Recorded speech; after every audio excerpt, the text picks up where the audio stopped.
ህይወታቸው ሶስት ማዕዘን የሚሉት ቅርጽ ያለው ነው። አሜሪካ ከሚመሯት ሀገር ከሀገሪቱ ዋና ከተማ እስከ ባለቤታቸው አስረው ወደ ኒውዮርክ ለክስ የወሰደቻቸው ኒኮላስ ማዱሮ ከቤተሰብ አነሳሳቸው አነስተኛ ከሆነ የሰራተኛ መደብ ከሚባል እሳቸው በሙያቸው የባስ ሹፌርም ነበሩ። ቀጥሎ በነበራቸው የፖለቲካ ተሳትፎ በዚህ ሙያ የነበረ ሰው ለማይጠበቅበት የሀገር ፕሬዝዳንትነት በቁ። ከዛ ደግሞ ትላንት በድንገት ራሳቸውን በአሜሪካን እስር ቤት አገኙ። ይህ አሁን የቀድሞ የቬንዙዌላ ፕሬዝዳንት ለመባል የበቁት የኒኮላስ ማዱሮ የሶስት ማዕዘን ጉዞ ነው። በነገራችን ላይ ኒኮላስ ማዱሮ ዛሬ አብራቸው ታስራ ወደ አሜሪካ የተወሰደችው ባለቤታቸው ሴሊያ ፍሎረስን ያወቋት ሟች የቀድሞ ፕሬዝዳንት ሁጎ ሻቬዝን ከእስር ለማስፈታት እንቅስቃሴን በሚያደርጉበት ጊዜ ነው። ዛሬ ደግሞ ሁለቱም ታሳሪ ሊያስፈቱ ሳይሆን ራሳቸው ሊታሰሩ ከገዛ ከሚመሯት ሀገራቸው ተወስደዋል። የ63 ዓመቱ ኒኮላስ ማዱሮ እንደ አውሮፓውያኑ አቆጣጠር ህዳር 23 ቀን 1962 ነው ለሀገሪቱ ዋና ከተማ ካራካስ ቅርብ በሆነችው ኤል ቫሌ ተወለዱት። ከሰራተኛ ማህበር ሊቀመንበር አባታቸው የተወለዱት ማዱሮ በህይወታቸው በተጓዙባቸው የፖለቲካ ህይወታቸው ውስጥ የአባታቸው ተጽዕኖ በእጅጉ እንዳረፈባቸው የሚያውቋቸው ጽፈዋል። በምዕራባውያን የሮክ ሙዚቃ ይመሰጣሉ የሚባልላቸው ኒኮላስ ማዱሮ በካራካስ ህዝብ በተሰበሰቡባቸው ስፍራዎች የእርሳቸውን አዝናኝ የዳንስ እንቅስቃሴዎችን ማየት የተለመደ ነው።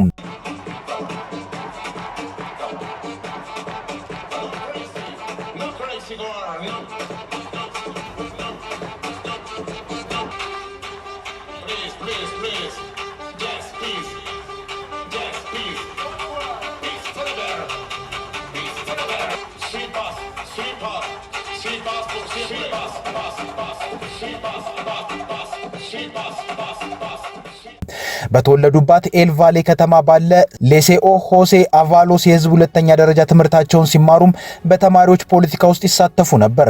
እንደሱም ብቻ ሳይሆን የተማሪዎች ህብረት ፕሬዝዳንትም እንደነበሩ ይገለጻል። ነገር ግን የሁለተኛ ደረጃ ትምህርታቸውን እንዳላጠናቀቁ ነው ብዙዎች የሚናገሩት። የኒኮላስ ማዱሮ የፖለቲካና የስልጣን ጉዞ የተጀመረው በሰራተኛ ማህበራት እንቅስቃሴ ነው። በአውሮፓውያኑ አቆጣጠር በ80ዎቹ መጀመሪያ የሀገሪቱን ማህበራዊ ሊግ ተቀላቀሉ። ይህ ማህበር የማርክሲስትና ሌኒኒስት ሪዮትን የሚያቀነቅን ነው።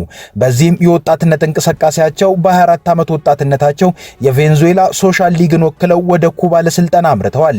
ከኩባም ሲመለሱ ከፖለቲካ እንቅስቃሴያቸው ጎን ለጎን የባስ ሹፌር ሆነው ሰርተዋል። በዚሁ ስራቸው ወቅትም የትራንስፖርት ሰራተኞች ማህበር ውስጥ ንቁ ተሳትፎም ነበራቸው። የኒኮላስ ማዱሮ የስልጣን ጉዞ ተፋጥኖ ከፍተኛ ደረጃ የደረሰው በቀድሞ ፕሬዝዳንት ሁጎ ሻቬዝ አማካኝነት ነው። ወደ ስልጣን የመጡትም በግራ ዘመሙ ፕሬዝዳንት ሁጎ ሻቬዝ አመራርነት ወቅት ነበር። ማዱሮ የሻቬዝ የቬንዙዌላ ዩናይትድ ሶሻሊስት ፓርቲ መሪም ናቸው። የቀድሞ የአውቶቡስ ሹፌር ሻቬዝን ተክተው የቬንዙዌላ ፕሬዝዳንት የሆኑትም በአውሮፓውያኑ 2013 ነበር። ሻቬዝና ማዱሮ ቬንዙዌላን ላለፉት 26 ዓመታት መርተዋል። ፓርቲያቸው ብሔራዊውን ጉባኤ፣ አብዛኛውን ፍርድ ቤትና የምርጫ ኮሚሽኑን ይቆጣጠራል። ቢቢሲ ትላንት በቁጥጥር ስር የዋሉት የኒኮላስ ማዱሮ ሀገር እንዴት በአሜሪካ ፕሬዝዳንት ዶናልድ ትራምፕ መጠመድ ውስጥ ገባች? እውነት እንደሚባለው ካራካስ አሜሪካንን በእጽ አጥለቅልቃለች ወይንስ ሌላ ጣጣ አለ የሚለውን በሰፊው ዳሶታል፣ እናየዋለን።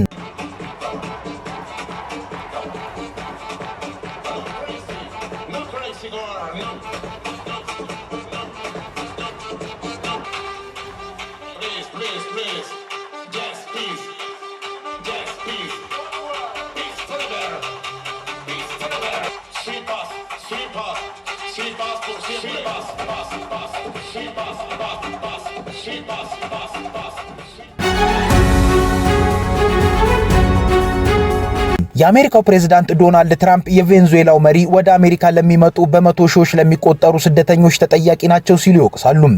በቬንዙዌላ ያለውን የምጣኔ ሀብት ቀውስና አፈና በመሸሽ ከ2013 በኋላ 8 ሚሊዮን የሚጠጉ ቬንዙዌላውያን ከሀገራቸው እንደሸሹ ይገመታል። ምንም እንኳን ትራምፕ ማስረጃ ባያቀርቡም ማዱሮ እስር ቤት የአእምሮ በሽተኛ ማቆያ ያሉ ግለሰቦችን ወደ አሜሪካ እንዲሸሹ አድርገዋል ሲሉ ይወቅሳሉ።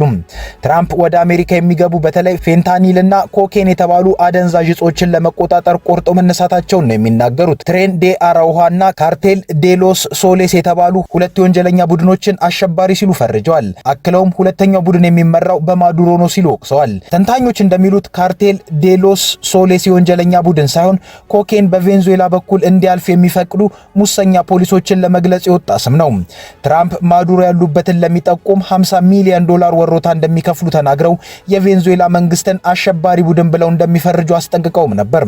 ማዱሮ በተደጋጋሚ የእጽ አዘዋሪ ቡድን መሪ አለመሆናቸውን ተናግረው አሜሪካ በእጽ ላይ ከፈትኩት ያለችው ጦርነት እሳቸውን ከስልጣን ለማስወገድና የቬንዙዌላ የነዳጅ ክምችትን ለመቀራመት ያለመ እንደሆነ ይናገራሉ። እውነት ቬንዙዌላ አሜሪካንን በእጽ እያጥለቀለቀች ነው ወይ? የአደገኛ እጽ ምሁራን እንደሚሉት ቬንዙዌላ በዓለማችን የእጽ ዝውውር ውስጥ ያላት ሚና ዝቅተኛ ሲሆን በሌሎች ሀገራት የሚመረቱ እጾች የሚተላለፉባት ሀገር ግን ናት። በተቃራኒው ጎረቤት ኮሎምቢያ የዓለማችን ቁጥር 1 የኮኬን አምራች ብትሆንም ይህ እጽ በቬንዙዌላ ሳይሆን በሌሎች ሀገራት በኩል ወደ አሜሪካ እንደሚገባ ይታመናል። የአሜሪካ እጽ ቁጥጥር ቢሮ DEA በ2020 ያወጣው ሪፖርት እንደሚያሳየው ወደ አሜሪካ ከሚመጣው ኮኬን 1/3 በፓሲፊክ በኩል የሚገባ ሲሆን አነስተኛ መጠን ያለው ደግሞ በካሪቢያን በኩል ይገባል። ከሄሮይን 50 እጥፍ ኃይል ያለው ፌንታኒል የተባለው እጽ በአሜሪካ ለሚከሰተው ኦፒዮይዲን አብዝቶ በመውሰድ የሚመጣ ሞት ቁጥር 1 ተጠያቂ ነው። በታህሳስ ወር አጋማሽ ትራምፕ ፌንታኒል ጅምላ ጨራሽ መሳሪያ ነው ሲሉ ፈርጀው ፕሬዝዳንታዊ ትዕዛዝ ካስተላለፉ ከእጽ ይልቅ ለኬሚካል ጦር መሳሪያ የቀረበ ነው ብለውታል። DEA በ2025 ባወጣው ሪፖርት ላይ ፌንታኒል የሚመጣባቸው ሀገራት የተዘረዘሩ ሲሆን ቬንዙዌላ በዚህ ዝርዝር ውስጥ አልተካተተችም። ነገር ግን ትራምፕ ለሁለተኛ ጊዜ ወደ ስልጣን ከመጡ በኋላ የማዱሮ መንግስት ላይ ጫና ማሳደር ጀምረው ነበር። የመጀመሪያው እርምጃቸው ማዱሮ በቁጥጥር ስር እንዲውሉ የሚረዳ መረጃ ለሚያቀርብ አካል $50 ሚሊዮን ወሮታ እንደሚከፍሉ ማሳወቅ ነበር። ባለፈው መስከረም ደግሞ ከደቡብ አሜሪካ ወደ አሜሪካ እጽ ይዘው እየመጡ ነው የተባሉ ጀልባዎች ላይ የአሜሪካ ጦር ጥቃት መፈጸም ጀመረ። በካሪቢያንና በፓሲፊክ ውቅያኖስ ላይ 30 ያክል ጥቃቶች ተፈጽመው 110 ሰዎች ተገድለዋል። የትራምፕ አስተዳደር እጽ አዘዋሪዎች ናቸው ካላቸው ቡድኖች ጋር ዓለም አቀፍ ያልሆነ የትጥቅ ግጭት ውስጥ መግባቱን ይናገራል። የህግ ባለሙያዎች ጥቃቱ ህጋዊ ወታደራዊ ኢላማዎች ላይ የተነጣጠረ አይደለም ይላሉ። በተለይ በመስከረም ወር መባቻ በአንዲት ጀልባ ላይ 2 ጊዜ ጥቃት መፈጸሙ ሁኔታዎች እንዲካረሩ ምክንያት ሆኗል። ባለፈው ጥቅምት ትራምፕ የሀገራቸው የስለላ ድርጅት የሆነው CIA ቬንዙዌላ ውስጥ ድብቅ እንቅስቃሴ እንዲያደርግ መፍቀዳቸውን ተናግረዋል። የእጽ ሽብርተኞች የሚሏቸው ላይ ጥቃት ሊሰነዝሩም እንደሚችሉም ዝተዋል። ትራምፕ በተደጋጋሚ ማዱሮ የአሜሪካ ወዳጅ አይደለም፣ እንዲያውም ብልህ ከሆነ ከስልጣን በጊዜ ቢወርድ ይሻላል የሚል ዛቻን አሰምተዋል። አክለው ከቬንዙዌላ የሚመጡና ወደ ሀገሪቱ የሚገቡ ነዳጅ ጫኝ መርከቦች ላይ ማዕቀብ ጥለዋል። ነዳጅ ደግሞ የማዱሮ መንግስት ዋነኛ የገቢ ምንጭ ነው። አሜሪካ የኮኬንና ፌንታሊን ጉዞ ለመግታት በሚል በካሪቢያን ላይ ከፍተኛ ወታደራዊ እንቅስቃሴ ማድረግ የጀመረችው ከቅርብ ጊዜ ወዲህ ነው።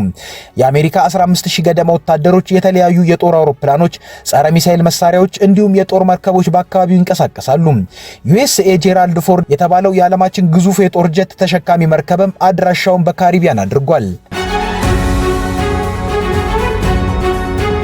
ለመሆኑ ቬንዙዌላ ምን ያህል ነዳጅ ታመርታለች? የሚገዛትስ ማን ነው? ማዱሮ በተደጋጋሚ አሜሪካ ከስልጣን ልታነሳቸው እንደምትፈልግና የቬንዙዌላን የነዳጅ መቆጣጠር እንደምትሻ ሲወቅሱ ተሰምቷል።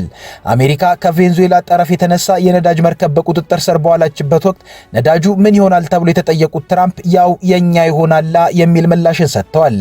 የአሜሪካ ባለስልጣናት የማዱሮን መንግስት ማውረድ የፈለጉት የሀገሪቱን ሰፊ ሀብት ለመቀራመት ነው የሚለውን ሐሳብ ያጣጥላሉ። ቬንዙዌላ በዓለማችን ትልቁ የነዳጅ ክምችት ያላት ሀገር ስትሆን ከነዳጅ ሽያጭ የሚገኘው ገቢ ከመንግስት በጀት ግማሽ ያክሉን ይሸፍናል። ነገር ግን ወደ ውጭ የምትልከው ነዳጅ መጠን በማዕቀብ ምክንያት ውሱን ሲሆን በሀገሪቱ መንግስት የሚመራው የነዳጅ ኩባንያ ብልሹ አሰራር እንዳለበት ይታመናል። የአሜሪካው ኢነርጂ ኢንፎርሜሽን ባለስልጣን እንደሚለው በ2023 ቬንዙዌላ ከዓለማችን ድፍድፍ ነዳጅ 0.8 በመቶ ብቻ ነው ያመረተችው። በአሁኑ ወቅት በቀን 900,000 በርሜል ነዳጅ ወደ ውጭ የምትልክ ሲሆን ቁጥር 1 ሸማቿ ቻይና ናት። ኒኮላስ ማዱሮ ከስልጣን በማስወገድ በቁጥጥር ስር የዋለው የትራምፕ አስተዳደር ቬንዙዌላ ደህንነቱ የተጠበቀ ሽግግር እስክታደርግ ድረስ በአሜሪካ ነው የምትመራው ብሏል። ፕሬዝዳንት ትራምፕ የቬንዙዌላው ፕሬዝዳንት ኒኮላስ ማዱሮ በካራካስ ከተፈጸመ መጠነ ሰፊ ጥቃት በኋላ በቁጥጥር ስር መዋላቸውንም ነው ያስታወቁት። የአሜሪካ ጠቅላይ አቃቢ ሕግ ፓም ቦንዲ ኒኮላስ ማዱሮና ባለቤታቸው በኒውዮርክ ከተማ ክስ እንደተመሰረተባቸው አስታውቀዋል። አቃቢ ሕጓ ጨምረውም ከእጽ ምርትና ዝውውር ጋር የተያዘ ሴራ፣ ኮኬን ወደ አሜሪካ በማስገባት ሴራ፣ መትረየሶችንና አውዳሚ መሳሪያዎችን በአሜሪካ ላይ ጥቃት ለመፈጸም ለመያዝ በማሴር የሚሉ ክሶች በማዱሮ ላይ እንዳቀረቡባቸውም ገልጸዋል። ፕሬዝዳንቱና ባለቤታቸው አሜሪካ ውስጥ በአሜሪካ ምድር በአሜሪካ ፍርድ የአሜሪካንን የፍትህ አቅም ሙሉ ለሙሉ በቅርቡ ይጋፈጡታል ሲሉም አክለዋል።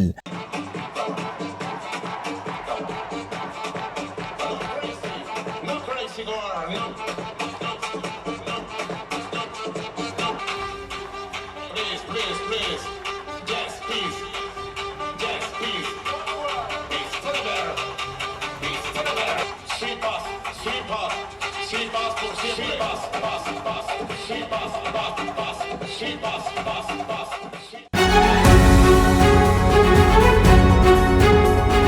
ከኢትዮ ፍሮንት የዛሬ ጉዳያችን ይኸው ነበር። አብራችሁን ስለቆያችሁ እናመሰግናለን። ቻናላችንን ሰብስክራይብ አድርጉልን። መልካም ጊዜ